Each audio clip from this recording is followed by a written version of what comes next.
민주당은 내란 전담 재판부 설치법과 법 왜곡죄법을 연내 처리하겠다며 내란 청산을 강조한 반면 국민의힘은 위헌적인 입법 폭주이자 사법 쿠데타라고 비판했습니다. 민주당은 검찰이 대장동과 대북송금 사건과 관련해 조작 기소를 했다고 주장했습니다. 민주당은 국정조사와 특검 등 모든 수단을 동원해 진상을 규명하고 책임자와 관련자를 처벌하겠다고 밝혔습니다.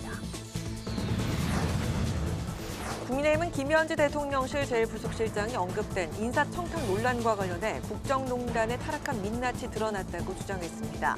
국민의힘은 고발을 검토하고 국정조사와 특검 등을 통해 진상규명에 나설 방침입니다.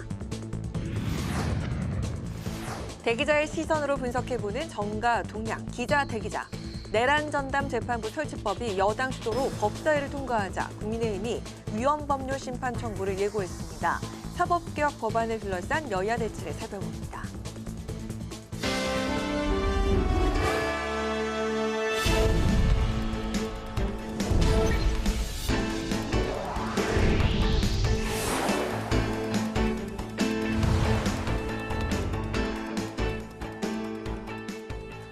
여러분 안녕하십니까? 12월 4일 목요일 국회 라이브 6 시작하겠습니다.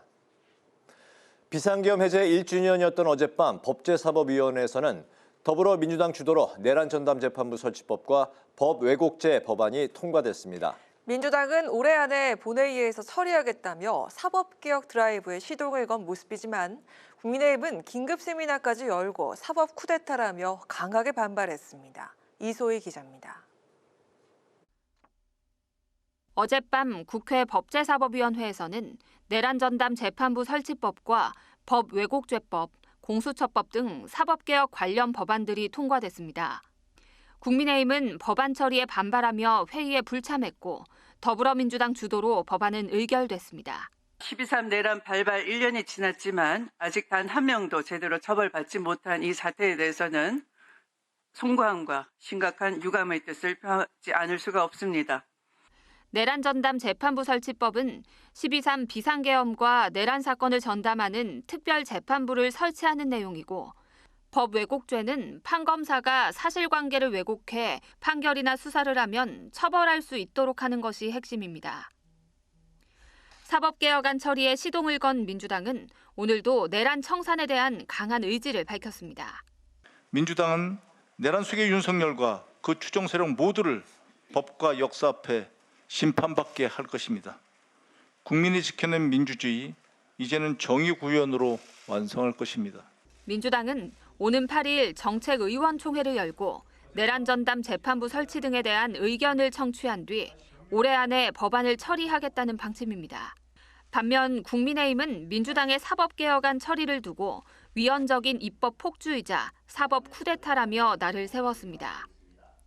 추경호 의원 구속영장 기각 이후 예상대로 민주당의 칼날이 사법부를 향했다고 비판했습니다. 특히 내란 사범에 대해 나치 전범을 빗댄 이재명 대통령의 발언은 국민을 겁박하는 것과 다름없다고 직격했습니다. 나치 정권의 히틀러 총통을 꿈꾸는 이재명 대통령의 입에서 나치 전범이라는 말이 그냥 나온 것은 아닐 것입니다. 국민과 전쟁을 벌이겠다는 것입니다. 국민의힘은 법사위 소속 의원을 중심으로 헌법학자들과 함께 긴급 세미나도 열어 법안 처리에 대응했습니다. 세미나에서 국민의힘 지도부는 내란 전담 재판부가 도입되면 정권 교체 때마다 사법체계가 흔들릴 거라며 100% 위헌이라고 강하게 반발했습니다. 국민의힘은 해당 법안들이 국회를 통과하면 헌법재판소에 위헌 법률 심판을 청구하겠다는 계획입니다. 국회방송 이소희입니다. 더불어민주당은 모든 수단을 동원해 정치검찰의 조작 기소를 단죄하겠다는 강한 의지를 밝혔습니다. 또 이재명 정부 출범 6개월을 맞아 빛의 혁명을 완성하겠다고 강조하면서 내란 세력에 대한 준엄한 단죄를 출발점으로 삼겠다고 다짐했습니다. 오다인 기자입니다. 더불어민주당이 국정조사와 특검 등을 통해 정치검찰의 조작 기소를 단죄하겠다는 의지를 밝혔습니다. 민주당은 국회 중앙홀에서 규탄대회를 열고 검찰이 대장동 재판에선 진실을 조작하고 대북송금 재판에선 왜곡된 증거로 짜맞추기 기소를 했다고 주장했습니다. 민주당은 검찰의 조작 기소가 사법 시스템을 파괴하고 헌정 질서를 유린한 거라며 끝까지 진실을 추적해야 한다고 목소리를 높였습니다. 지난 윤석열 검찰 독재 정권 기간 동안 자행되었던 검찰의 무도한 조작 기소에 대해 내란을 단죄하는 것과 마찬가지로 검찰의 조작 기소도 단죄해야 할 시점이고 국민적 요구도 높은 상황입니다. 민주당은 특히 국정조사와 청문회 그리고 특검 등 모든 수단을 총동원해 책임자와 관련자를 처벌하겠다고 강조했습니다. 한편 민주당은 이재명 정부 출범 6개월을 맞아 혼란의 시대를 끝내고 빛의 혁명을 완성해내겠다고 약속했습니다. 김병기 원내대표는 그 출발점이 내란 세력에 대한 준엄한 단죄라고 말했습니다. 특히 어제 비상계엄 1년을 맞아 SNS를 통해 계엄은 당시 거대 야당의 의회 폭거에 맞서기 위한 것이라고 메시지를 내놓은 국민의힘 장동혁 대표에 대해 유감의 뜻을 밝혔습니다. 김 원내대표는 윤 전 대통령과 똑같은 궤를 그리고 있는 장 대표가 어떻게 공당의 대표를 자처할 수 있냐고 비판했습니다. 비판을 넘어 단죄받아야 할 수준입니다. 윤석열의 개변을 받아줬고 내란 세력의 논리를 그대로 확산시키는 그런 분이 어떻게 공당의 대표를 자처할 수 있겠습니까? 이것은 단순한 정치적 편들기가 아니라 내란 논리의 복창입니다. 민주당은 또 장 국민의힘 대표가 오늘 최고위원회의에서 이재명 대통령을 나치 정권에 비유한 데 대해 명예훼손이라며 사과를 촉구했습니다. 국회방송 오다인입니다. 국민의힘은 민주당 문진석 의원과 김남국 대통령실 비서관의 인사청탁 논란을 정조준하며 전방위 공세에 나섰습니다. 특히 이번 사태는 김현지 제1부속실장이 핵심 실세라는 정황이라며 대통령은 인사농단 사태에 책임을 물으라고 촉구했습니다. 보도에 강민지 기자입니다. 국민의힘은 정부 여당 인사청탁 의혹을 두고 국정농단에 타락한 민낯이 드러났다고 강도 높게 비판했습니다. 특히 김현지 부속실장의 이름이 등장한 건 권력 핵심의 민간 인사 개입을 보여주는 것이라고 주장했습니다. 이번 사건은 공적인 인사 시스템을 완전히 무력화시키고 끼리끼리 형님 누나 부르면서 민간단체 인사까지 개입하는 인사 전횡이자 국정농단의 타락한 민낯을 보여주고 있습니다. 이어 책임 규명 없는 대통령실의 엄중 경고 발표는 사실상 은폐 시도라며 이재명 대통령에게 관련자들의 즉각적인 해임을 촉구했습니다. 국민의힘은 관련 인사들의 직권남용 혐의 고발과 윤리위 제소를 추진하고 국정조사, 특검, 청문회 등 가능한 모든 절차를 총동원해 실체를 끝까지 규명하겠다고 압박했습니다. 국민의힘은 민주당의 필리버스터 요건 강화 법안 추진에도 강하게 반발하며 소수 야당을 봉쇄하는 입틀막법이라고 직격했습니다. 송원석 원내대표는 SNS를 통해 필리버스터는 다수당의 독주를 견제하는 마지막 장치라며 이를 약화시키려는 건 일당 독재의 길을 여는 것이라고 비판했습니다. 한편 국민의힘은 내년 지방선거를 앞두고 선출직 공직자평가위원회를 설치하는 당원 개정안을 전국위원회에서 의결했습니다. 당 활동 실적 등을 공천심사에 반영하겠다는 것으로 앞서 지선 경선에서 당원 투표 비중을 확대하려 했던 당심 강화 기조를 이어가는 조치로 보입니다. 국민과 당을 위해 헌신하는 사람이 대우받고 실력과 애당심으로 무장한 인재가 공정하게 평가받는 시스템 공천에 주춧돌을 놓는 역사적인 작업입니다. 평가위는 당대표가 최고의 의결로 임명하는 9명인의 인사들로 꾸려지며 평가 결과는 내년 지방선거부터 국회의원 공천과 지방선거 후보 자격 등 모든 심사에 반영될 예정입니다. 국회방송 강민지입니다. 닷새우면 100일간의 정기국회가 마무리됩니다. 이번 정기국회에서는 민생과 직결된 200여 건의 법안이 국회를 통과했고 예산안 처리도 5년 만에 법정 시한을 준수했습니다. 이번 정기국회 성과를 김지수 기자가 정리했습니다. 이번 정기국회는 의료정책과 관련된 법안 통과 여부에 관심이 집중됐습니다. 비대면 진료를 제도화하고 지역의사제를 도입하는 것은 이재명 정부 국정과제로 지목된 바 있는데 지난 2일 국회 본회의를 통과했습니다. 특정 지역에서 근무하는 지역의사제는 해당 전형으로 선발된 의대생들이 10년간 복무하는 복무형과 기존 전문의가 근무하는 계약형 지역의사 이렇게 두 가지로 운영됩니다. 비대면 진료는 18대 국회에 관련 법안이 제출된 이후 15년 만에 국회를 통과했습니다.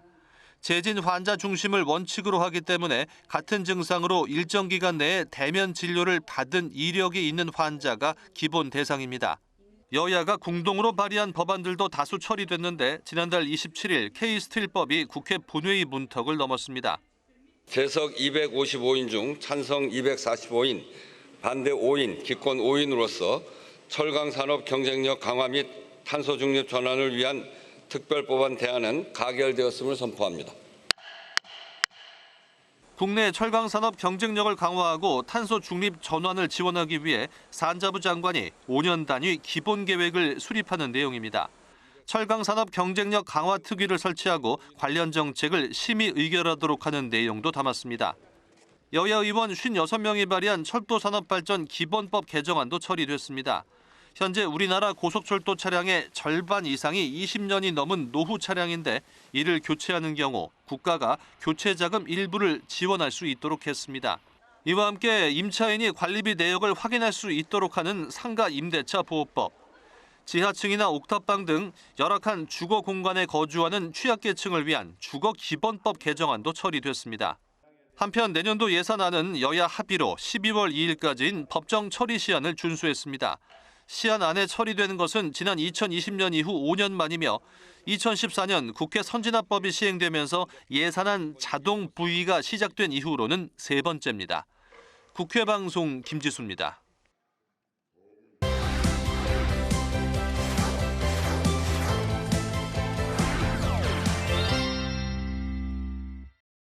이슈픽 천지원 개공기자와 함께 오늘 국회 산업통상자원 중소벤처기업위원회를 통과한 반도체 특별법에 대한 이야기부터 나눠보겠습니다. 천 기자 안녕하세요. 안녕하세요. 네, 국회 산자위에서 여야가 반도체 특별법을 합의 처리하면서 올해를 넘기지 않고 법안이 통과할 가능성이 높아졌습니다. 그 이견이 있었던 부분이죠. 근로시간 유연화 문제, 이건 빠진 건가요? 그렇습니다. 이 반도체 산업 경쟁력 강화 및 지원에 관한 특별 법안, 연구개발 인력의 주 52시간 예외 적용 조항은 들어가지 않았지만 여야가 큰 틀에서 합의를 이뤄냈습니다.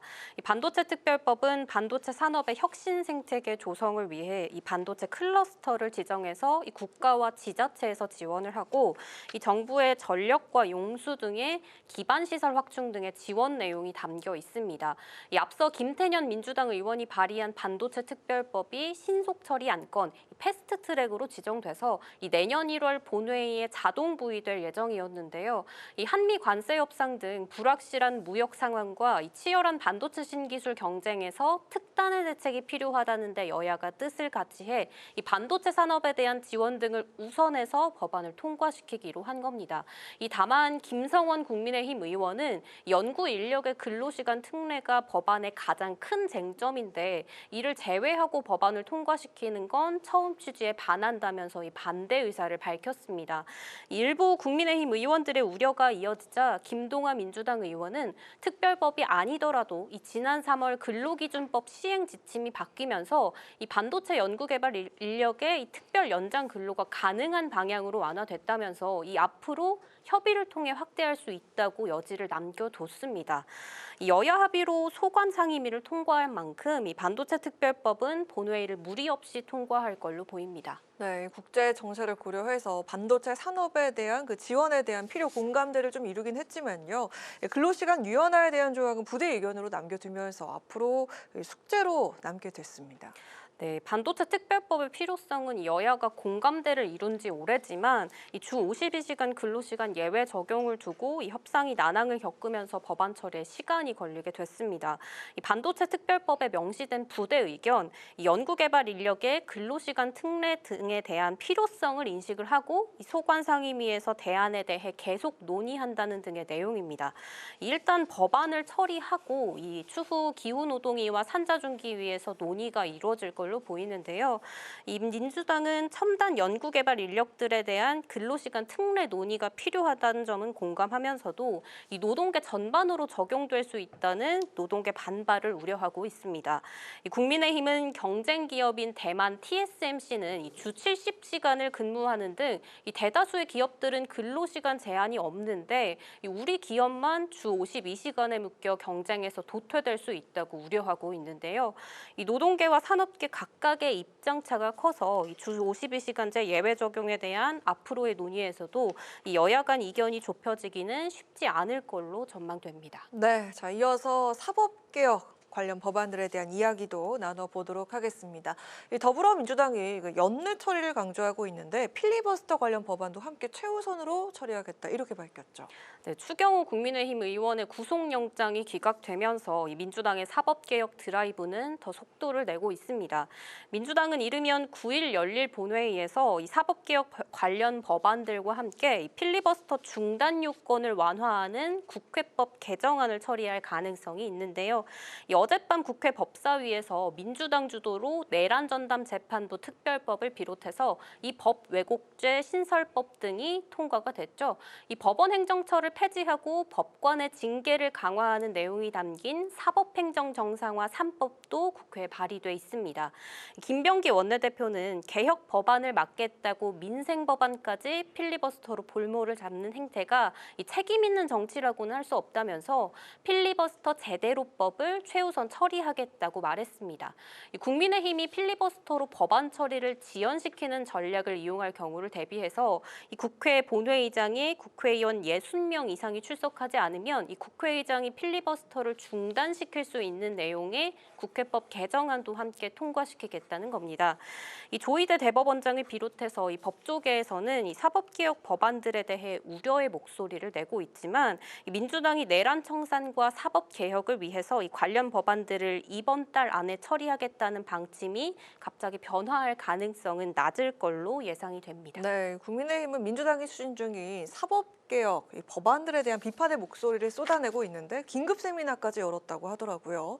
만약에 민주당 주도로 법안이 통과가 되게 되면은 위헌법률 심판도 청구할 계획이라면서요? 그렇습니다. 국민의힘은 내란 특별재판부 설치와 법 왜곡죄 신설 등의 사법개혁 추진을 두고 이 대한민국 사법체계를 무너뜨릴 마지막 관문이라고 비판을 하고 있습니다.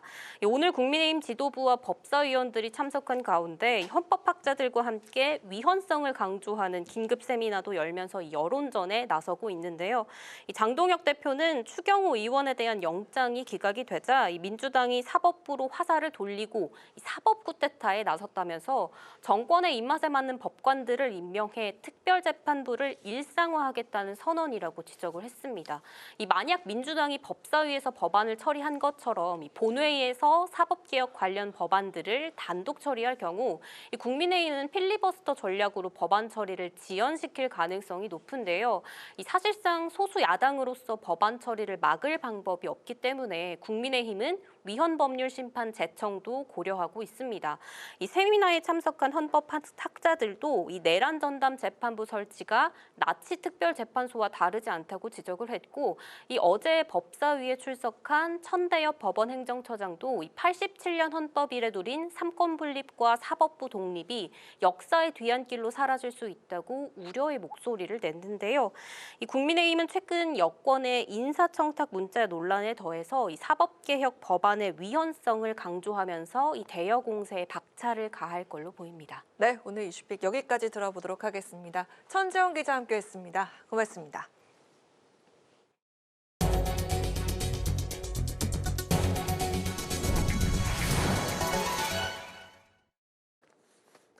국회 기획재정위원회가 전체 회의를 열고 국유재산 처분 시 국회 소관상임위원회에 의무적으로 보고하도록 하는 국유재산법 개정안을 의결했습니다. 법안은 대통령령으로 정하는 규모 이상의 국유재산을 처분한 경우 국회 소관상임위에 해당 사실과 처분 사유를 지체 없이 보고하도록 하는 내용을 담고 있습니다.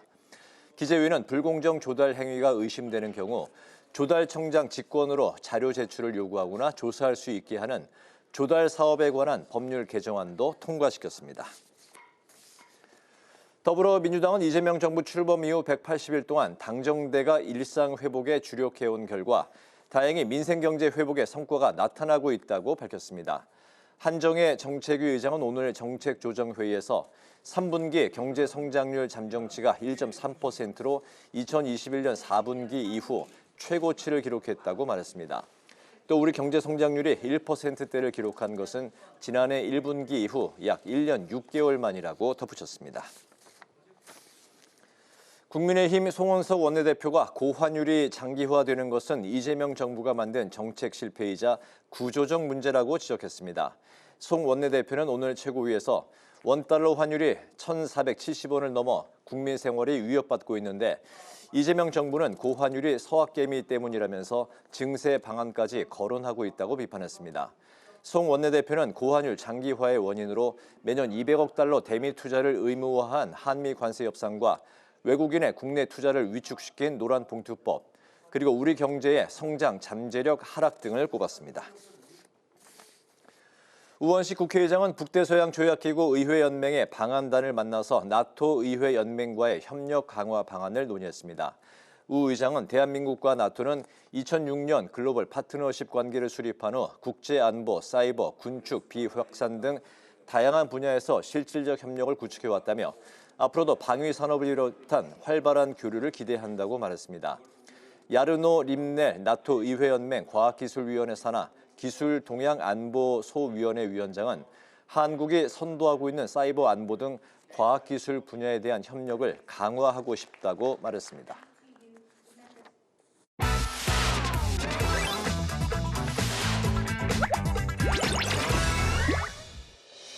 12월 4일 강아랑이 전해주는 정치권의 뜨거운 말말말 강아랑의 정치랑입니다. 오늘 첫 번째 주제, 필리버스터 제대로법입니다.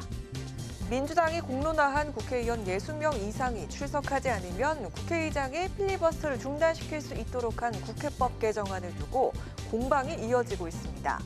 어제 국회 법사위에서도 여야 간의 치열한 논쟁이 벌어졌습니다.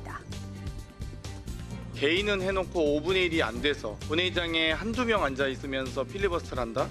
그것 자체가 오히려 형해화하는 거다. 회의 성사정족수이자 황빈 토론 금지법이다라고 생각하고요. 다수결이 의미가 있으려면은 적어도 국민들의 이 쟁점을 이해하고 알 수 있을 정도로 알려야 되는데 그것을 못 알리게 하는 거 아닙니까? 모르게 통과시키려고 하는 것이거든요.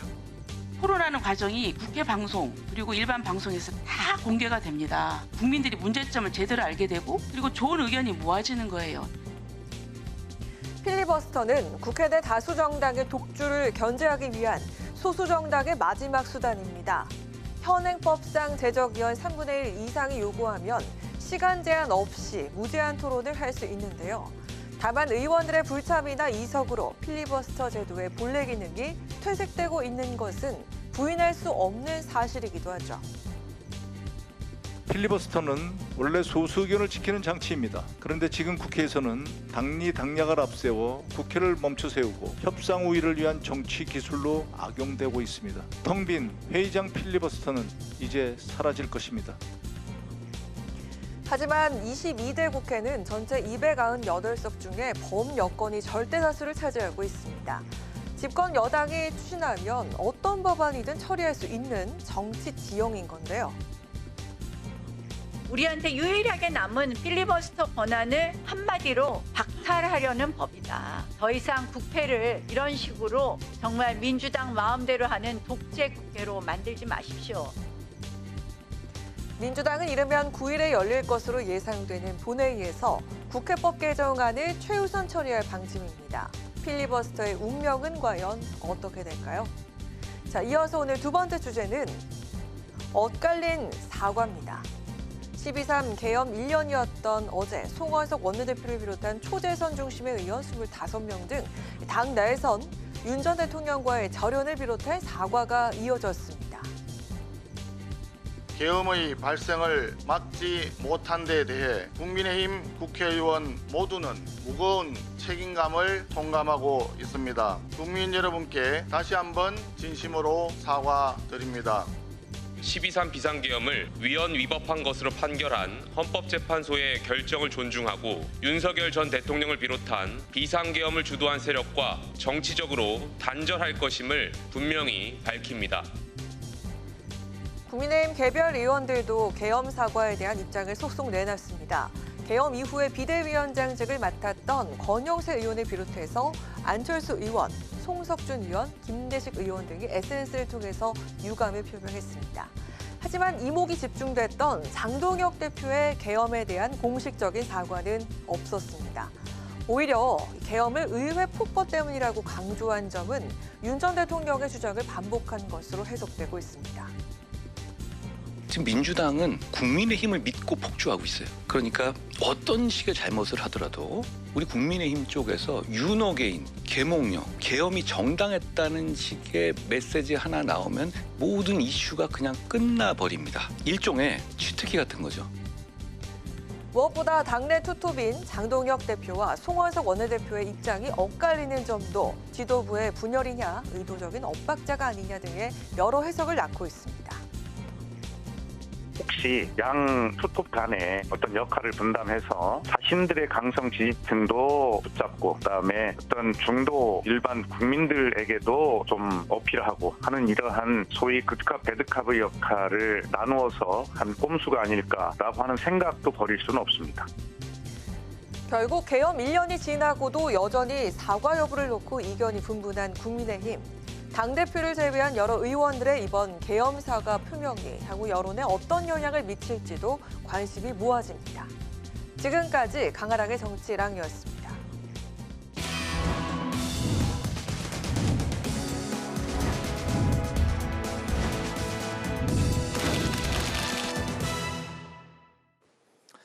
네, 정치권 동향을 대기자의 시선으로 짚어보는 기자 대기자 시간입니다. 성한영 한겨레 신문 선임 기자, 이종훈 시사평론가 두 분과 함께하겠습니다. 어서 오십시오. 반갑습니다. 네, 안녕하세요. 네, 오늘 성 기자님께서 발제해 오셨죠? 예, 민주당이 국회에서 추진하고 있는 사법개혁안이죠. 내란 전담 재판부, 야당이 반발하면서 논란이 벌어지고 있고요. 또 뭐 필리버스터 중단법 이걸 가지고 또 여야 공방을 벌이는 것 같습니다. 이런 정치 현안 가지고 토론해 보면 좋을 것 같습니다. 네. 비상계엄 1년을 맞았던 어젯밤 민주당이 법사위에서 내란 전담 재판부 설치법과 법 왜곡죄 법안을 단독으로 처리를 했습니다. 이달 본회의에서 통과시키겠다는 의지를 보이고 있는데요. 야당 법사위원들은 위헌이라고 이제 반발을 했지만 표결을 막지 못했고 전원 퇴장을 했습니다. 민주당의 내란 청산 그리고 사법개혁 속도전 두 분 좀 어떤 시각으로 보시는지 이종훈 시사평론가님께서 먼저 말씀하실까요? 네, 뭐 이미 과속을 했는데 이 속도가 점점 더 빨라지고 있다. 네. 그래서 좀 선을 약간 넘은 상황이 아닌가. 특히 그 내란 전담 재판부 같은 경우에는 뭐 위헌 논란이 상당한데도 불구하고 실제로 위헌 소지가 상당히 존재함에도 불구하고 그냥 막무가내로 지금 밀어붙이고 있는 그런 그 상황이 아닌가 이렇게 좀 생각을 하고요. 네. 그러니까 이 법 같은 경우에 뭐 지금 법무부 차관도 문제 제기를 했던 거 아닙니까? 가장 큰 문제가 지금 되고 있는 게 법무부 장관이 이 그 재판부 구성 관련해서 이제 관여를 할 수 있도록 그렇게 길을 열어 놓은 거예요. 네. 법무부 장관은 어찌됐건 행정부 소속인데 사법부 어찌됐건 내란 전담 재판부도 사법부잖아요. 네. 사법부를 구성하는 과정에 행정부의 장관이 직접 관여를 한다. 이거 위헌 소지가 있다라고 이제 그 법무부 차관도 지적을 했다시피 분명히 이건 위헌 여지가 있습니다. 상권분립 정신을 명백히 훼손하는 거죠. 그뿐만 아니고 헌법재판소장도 이제 그 3명을 이제 이렇게 해서 관여할 수 있도록 개입할 수 있도록 이렇게 길을 열어놨는데 내란 전담 재판부에서 재판이 이제 진행이 돼요. 네. 그래서 뭐 유무죄 판결이 나고 어찌 됐건 이제 이렇게 결론이 났을 때 아 이건 좀 뭐 이 재판 결과에 대해서 승복하기 어렵다. 이건 좀 위헌 소지도 있다. 예를 들어서 누군가 문제 제기를 했을 때 헌재로 올라갈 거 아닙니까? 네. 헌법재판소는 우리 사법 체계에서 최고 그 어찌 됐건 상위 법원이잖아요. 근데 거기서 이제 위헌 여부를 판단을 내려야 되는 기관에서 재판부 구성에까지 이렇게 관여를 한다? 네. 이게 말이 되냐는 얘기인 거죠. 그래서 위헌 논란이 지금 있는 거고 실제로도 위헌 소지가 있기 때문에 이런 것을 공론화 과정도 제대로 안 거치고 막 이런 식으로 밀어붙이는 것, 뭐 민주당이 대단히 마음이 급한 것은 이해는 하지만 너무 무리수를 두는 거다, 그렇게 좀 생각이 들고요. 네. 그 다음에 이 법 왜곡죄 이 법안 같은 경우에도 그 왜곡 판단을 누가 할 겁니까? 예. 그러니까 왜곡 판단을 하려면 또 다른 기관이 필요하다는 얘기 아니에요. 위원회라든가 이런 게 만들어져서 할 텐데 네. 그 위원회는 어떻게 구성해야 또 공정한 거죠? 예. 그래서 이거는 그야말로 이게 뭐 꼬리에 꼬리를 무는 그런 문제점들을 계속 유발을 할 수밖에 없어요. 설령 그런 왜곡에 관한 판단을 하는 위원회가 만들어져서 활동을 하더라도 계속 논란의 여지는 남는 거거든요. 사실은 그래서 사법부가 존재하고 삼심제가 존재하는 건데 그것도 무시하고 이런 식으로 하는 것, 이거는 제가 보건대는 명백히 위헌이 아닌가 이렇게 생각을 합니다. 네, 민주당의 사법개혁 속도 전 기존에도 이제 속도를 내고 있는 상황에서 더 속도를 내고 있고 기본적인 그 삼권 분립 취지를 훼손하는 위반하는 위헌 소지가 다분히 있다, 이렇게 이제 평가를 하셨는데요. 성 기자님 생각은 어떠십니까? 뭐 아직은 갈 길이 먼 것 같습니다. 어제 비상계엄 1주년 네. 이라는 이제 계기성 때문에 법사위에서 처리를 했는데 사실은 민주당 내부에서 아직 이 사안을 가지고 의원총회를 열어서 당론으로 할 것인지 이런 거에 대한 토론이 아직 안 돼 있습니다. 네. 이 민주당 의원들 개별적으로 만나서 물어보면 이게 조금 뭐 위헌 소지가 있기 때문에 좀 잘 다듬어야 된다, 내지는 좀 신중해야 된다, 이런 의견도 많이 있습니다. 그러니까 법사위 의원들하고 좀 결이 다른 목소리가 있습니다. 예. 민주당 의원총회를 해야 될 것 같고요. 그 다음에 또 그 다음 걸림돌이 뭐가 있냐면, 걸림돌이라기보다 이제 일종의 장애물이죠. 뭐 넘어서야 되는 게 이 법안이 이거 위헌성이 좀 심각하다 이렇게 판단하면 국회의장이 상정을 안 할 수도 있습니다. 국회의장이 뭐 민주당에서 해달란다고 그냥 기계적으로 해주는 사람이 아니에요. 네네. 그래서 이제 그 부분도 어떻게 판단할지 잘 모르겠습니다. 이제 국회의장이 참모들한테 학자들 의견도 듣고 네. 지금 그렇게 하고 있는 걸로 알고 있습니다. 그래서 어떻게 될지 모르겠고요. 그다음에 이게 혹시 이제 위헌 논란이 아주 심각하면 국회에서 설사 의결을 해서 정부로 보내도 법이라는 게 대통령이 공포를 해야, 행정부에서 공포해야 시행이 되는 거거든요. 근데 이제 그 부분까지 이제 어떻게 될지, 뭐 이재명 대통령은 아이고 국회에서 알아서 할 거다 이렇게 얘기를 했지만 이게 뭐 논란이 너무 심하면 대통령이 거기에 대해서 또 정무적 판단을 해야 되는 겁니다. 그다음에 이제 마지막으로 아까 평론가님 말씀하신 대로 법안이 공포가 돼도 뭐 위헌법률 심판 하겠죠. 그러면 헌법재판소에 가서 또 한번 이게 위헌인지 합헌인지 따져봐야 되는 겁니다. 그래서 아직은 갈 길이 멀다, 이 말씀을 드리고요. 경실련에서 이제 어제 성명을 냈어요. 그래서 뭐라고 했냐면 이 사법부에 대한 불신이 워낙 높기 때문에 여당에서 이 제도 개편을 추진하는 것은 이해한다. 그건 뭐 그럴 만하다. 그러나 이게 사법부 독립의 원칙과 충돌할 가능성이 있으니까 좀 신중하게 했으면 좋겠다. 특히 이게 지금 재판이 진행 중인데 새로 또 재판부를 구성을 해야 된다, 이제 이런 논의가 불거지면 이 피고인 측이 이 재판 결과에 불복하는 그런 빌미를 줄 수도 있다. 이제 이게 경실련 성명 내용입니다. 네네. 이런 부분 꽤 좀 일리가 있고요. 정부 여당에서 이제 이런 거 다 포함해서 정무적 판단을 좀 할 겁니다. 이게 과유불급 뭐 이런 말이 있지 않습니까? 네. 조금 더 지켜봐야 될 필요가 있다, 이렇게 보고 있습니다. 네, 현재 상황에 대해서 이제 좀 종합적으로 여러 기관 또 단체들의 분위기까지 이제 언급을 해주셨는데요. 바로 이런 상황에 대해서 이제 국민의힘은 이 위법성을 알리기 위해서 긴급 세미나를 열고 위헌 법률 심판 청구도 예고를 했습니다. 민주당은 정치검찰의 조작 기소, 책임자 처벌 촉구를 위한 규탄 대회를 열었습니다. 여야가 또다시 이제 대치하고 있는 그런 이제 국면인데 이런 여야 대치 상황 어떻게 보십니까? 네.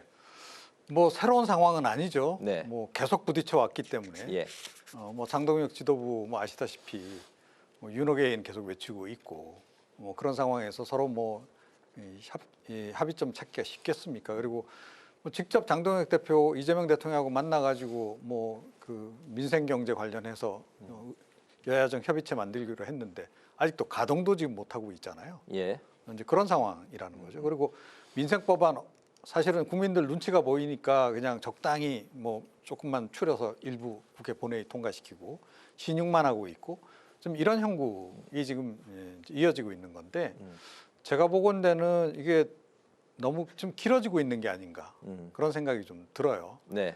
이게 뭐 이제 여당도 잘못하는 부분이 있고 야당도 잘못하는 부분이 좀 있다라고 생각합니다. 그러니까 여당 지도부도 굉장히 강경하면서 굉장히 과속 페달을 지금 밟고 있는 부분에서 좀 잘못하고 있는 거고, 지금 이제 민주당 쪽, 그러니까 이제 국민의힘 쪽, 야당 쪽도 사실은 너무 또 이 좀 극우 일변도로 지금 나가면서 또 다른 이제 문제점을 지금 낳고 있는 그런 그 상황이라는 거죠. 양당 모두 사실은 국민적 관점에서 보자면 걱정의 대상이 지금 돼버렸어요, 다시. 그래서 빨리 이제 협치를 복원했으면 좋겠는데 내년 지방선거가 있으니까 그게 좀 쉬울 것 같지도 않고 이 국면이 좀 길어지는데 이런 국면이 길어졌을 때 그러면 누구에게 더 손해일까? 이 부분을 좀 냉정하게 말씀드리면 여당이 조금 더 손해를 보게 될 가능성이 있다. 그 말씀을 좀 드리고 싶어요. 왜냐하면 어찌됐건 집권 여당입니다. 그래서 국민들이 생각하기에는 집권 여당이 그래도 형님처럼 지금 대해주기를 바란단 말이에요. 문제 해결을 위해서 노력해주길 바라고. 그런데 정청래 대표 하는 거 보면 뭐 야당이던 시절을 하고 하나도 변하지 않았거나 오히려 더 강경해요. 예, 이게 과연 그 형님된 그 자세냐 하는 거죠.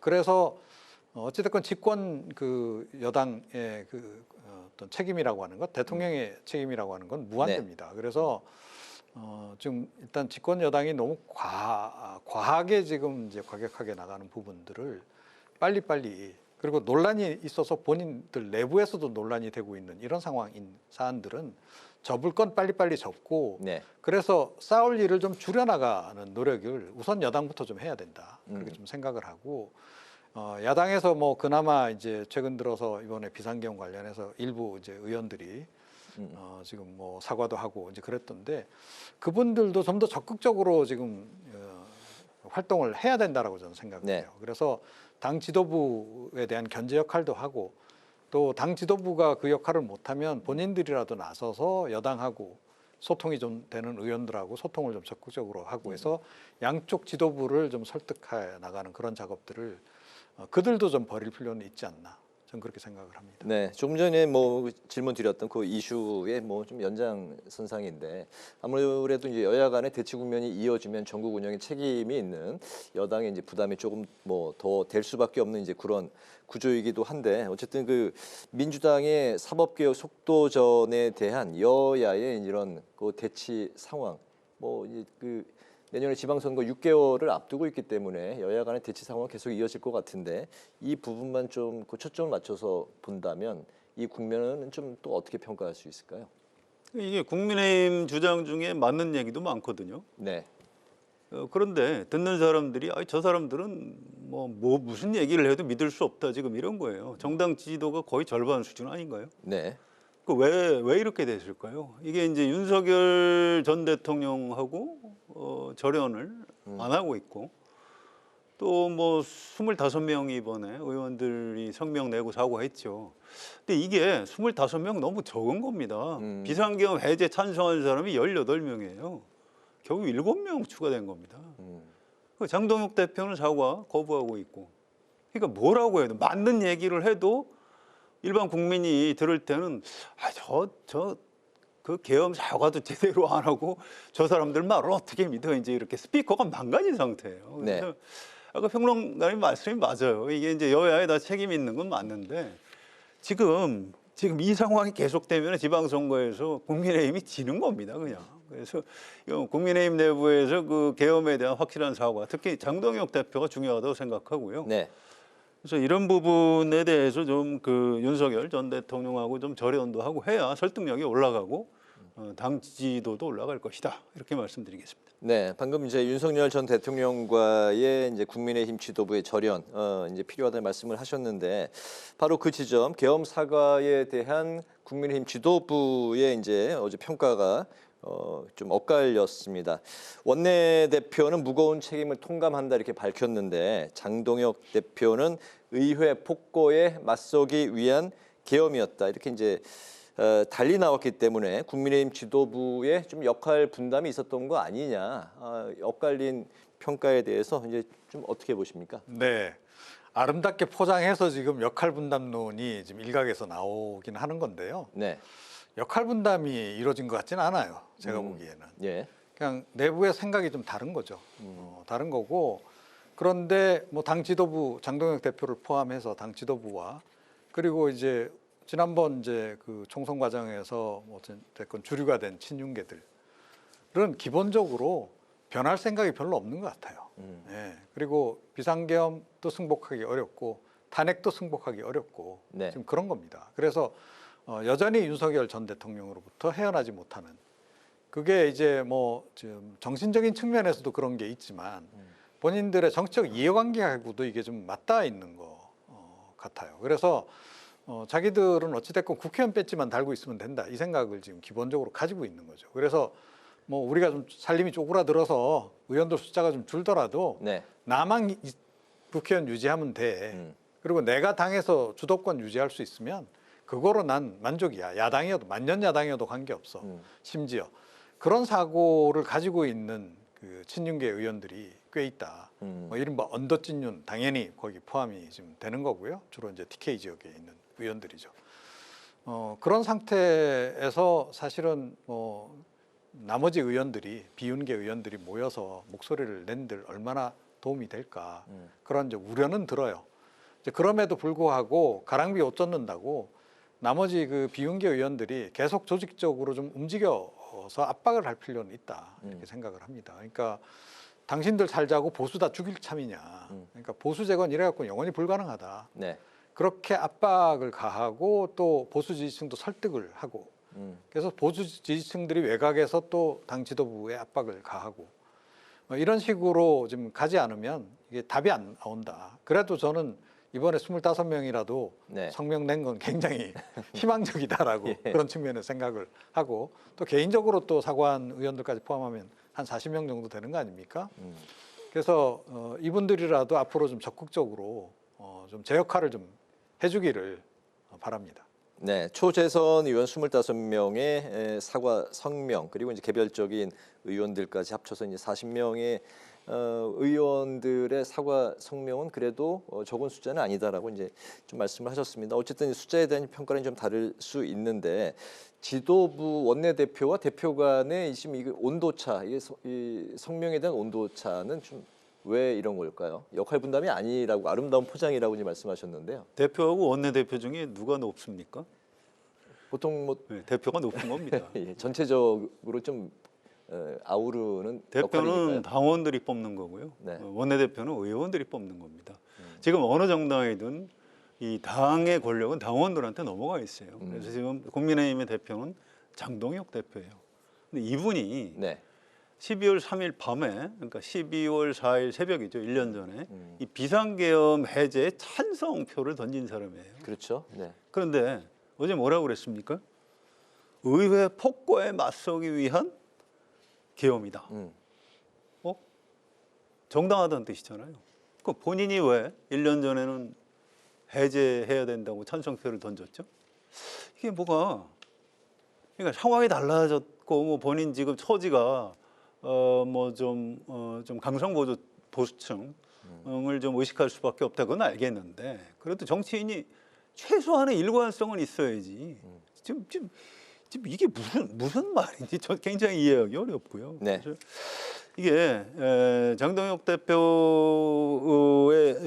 현 태세를 그냥 유지를 한다면 짐작컨대 당 지지도가 더 떨어질 겁니다. 이제 이렇게 되면 이 국민의힘을 망하는 길로 끌고 가는 거고요. 이 본인도 저는 지방선거 전에 누가 봐도 지방선거에서 국민의힘이 참패할 것 같다 그러면 이 당원들이나 의원들이 앞장서서 끌어내릴 가능성이 있습니다. 그래서 사실은 장동혁 대표도 지방선거 전에 네. 대표에서 끌려 내려올지도 모릅니다. 그래서 이건 좀 장동혁 대표가 한번 잘 생각을 해봐야 돼요. 지방선거에서 어떻게 해야 이기느냐. 이번에 뭐 나를 중심으로 뭉치면 된다. 내가 4번 타자다. 무슨 본인이 갑자기 대선 출마 선언을 한 것도 아니고 4번 타자라는 얘기를 왜 했는지 모르겠는데 네. 지금 그럴 때가 아닙니다. 저는 아까 평론가님 말씀에 100% 공감합니다. 네, 지방선거 6개월 전에 이제 야당 제1야당 국민의힘의 대표의 교체 가능성도 조심스럽게 이제 말씀을 하셨습니다. 한편 그 문진석 민주당 원내 수석 부대표가 인사청탁 문자 논란에 대해서 이제 공식적으로 사과를 했지만 국민의힘은 김남국 비서관 그리고 김현지 제1부속실장을 즉시 해임해야 한다고 주장을 했습니다. 결국 오늘 김남국 비서관은 사직을 했는데 이번 사태에 이제 이걸로 좀 매듭 지어졌다고 봐야 될까요? 그렇게 넘어가고 싶어 하는 것 같아요. 네, 민주당 쪽에서. 예, 네. 그런데 과연 국민이 그렇게 생각을 할지 의문입니다. 그러니까 정작 지금 사퇴를 해야 될 인물은 현지 누나인 거죠. 예. 아, 김현지 부속실장도 그럼요. 사퇴를 해야 아니 책임이 있는 그분이 우선 사퇴를 해야 되는 거죠. 저는 김남국 비서관 민주당 또는 대통령실에서 볼 때 굉장히 부적절한 행동을 한 건 맞는데 국민적 관점에서는 오히려 국민에게 진실을 알려주는 역할을 했다라고 저는 생각을 해요. 지금 실제로 대통령실이 어떻게 돌아가는지, 실제로 인사가 어떤 프로세스로 진행되고 있는지를 네. 그냥 있는 그대로 보여준 그런 그 상황이 아닌가. 저는 그렇게 생각합니다. 그러니까 이게 뭡니까? 그러니까 일단 김남국 비서관이 어떤 인물이냐, 이재명 대통령하고의 관계에서 어떤 인물이냐를 보면 네. 최측근 가운데 한 명이잖아요. 예, 초기부터 친명계 활동했던 인물이고 또 학교 선후배 사이이기도 하고 그렇습니다. 자, 그 정도면 뭐 비서관이라고는 하지만 사실은 직접 대통령에게 인사 청탁을 할 수도 있는 위치라고 저는 봐요. 그런데 직접 청탁을 못 하고 있다는 게 이게 확인이 된 거고, 그 인사 청탁을 실효성 있게 통하게 하려면 김현지 실장을 통해서 하지 않으면 안 된다는 거를 딱 그대로 또 보여줬단 예, 말이에요. 알겠습니다. 그러면 김현지 실장은 최측근 중에서도 최측근.